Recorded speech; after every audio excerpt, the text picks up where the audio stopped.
L'Académie équestre aujourd'hui, c'est plus de 206 chevaux présents sur le site, tous au travail, de race lusitanienne, de race espagnole et aussi des percherons, sélectionnés pour les différentes activités du Grand Parc, mais aussi de la Cinéscénie.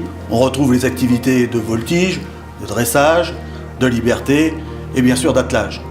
Chaque cheval est sélectionné en fonction de la discipline dans laquelle il va être orienté. C'est pour ça qu'on retrouve beaucoup de chevaux gris au Puy du Fou, puisqu'on fait beaucoup de spectacles en salle et aussi des spectacles de nuit.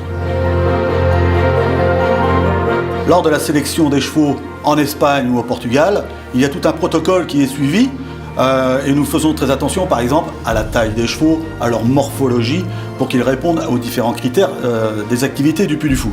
S'ensuit après tout un protocole sanitaire, tout un protocole sportif pour les amener au niveau sportif à l'activité dans laquelle ils sont destinés.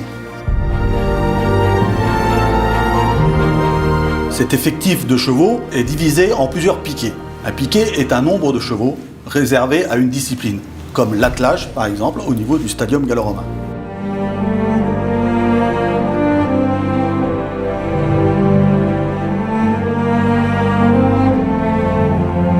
L'écurie est composée de 60 chevaux opérationnels pour la course de chars, avec 9 meneurs de chars qui sont vraiment formés et conditionnés au rôle de Aurige, un Aurige qui est un meneur de chars.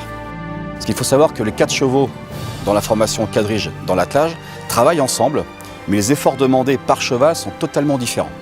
Donc en fonction de ce que le cheval est capable de fournir en effort au niveau physique, eh bien, on va lui attribuer une place. Donc là, il faut savoir que les chevaux sont préparés 1 heure avant le spectacle et ensuite ils sont attelés 20 minutes avant le début du spectacle.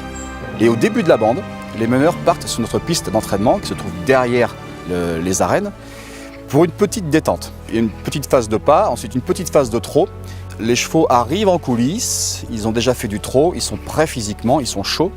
Et ensuite, il y a la course de chars. Bien sûr, la course de chars, elle est chorégraphiée, de façon à ce que tout se passe en toute sécurité, avec les effets qu'il y a le char bleu qui perd sa roue, qui prend feu, le char rouge qui se désintègre.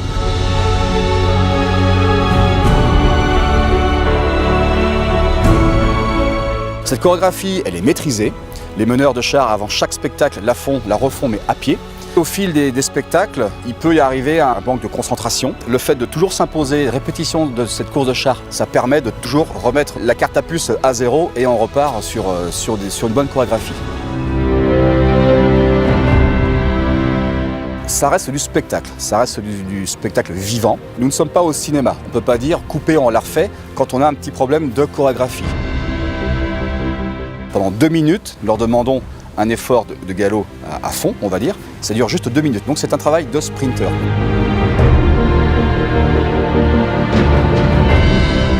Les effectifs de chaque piquet sont quantifiés en fonction des besoins des spectacles.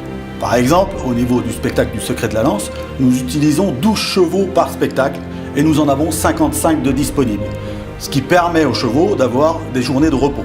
Un cheval ne fait pas plus de 2 spectacles par jour et a au moins une journée de repos par semaine.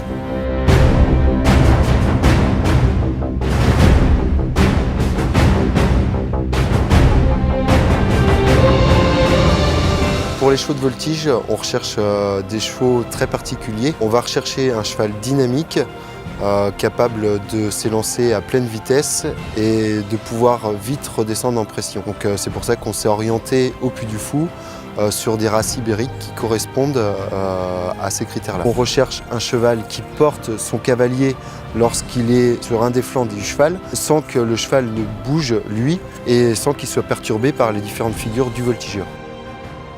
Lorsqu'on se lance sur la ligne de voltige, on n'a que quelques secondes pour réaliser une figure, donc ça demande beaucoup de punch. Ces chevaux sélectionnés à 4 et 5 ans ont une carrière au Puy du Fou d'environ 10 ans. Nous veillons ensuite à leur offrir une retraite bien méritée.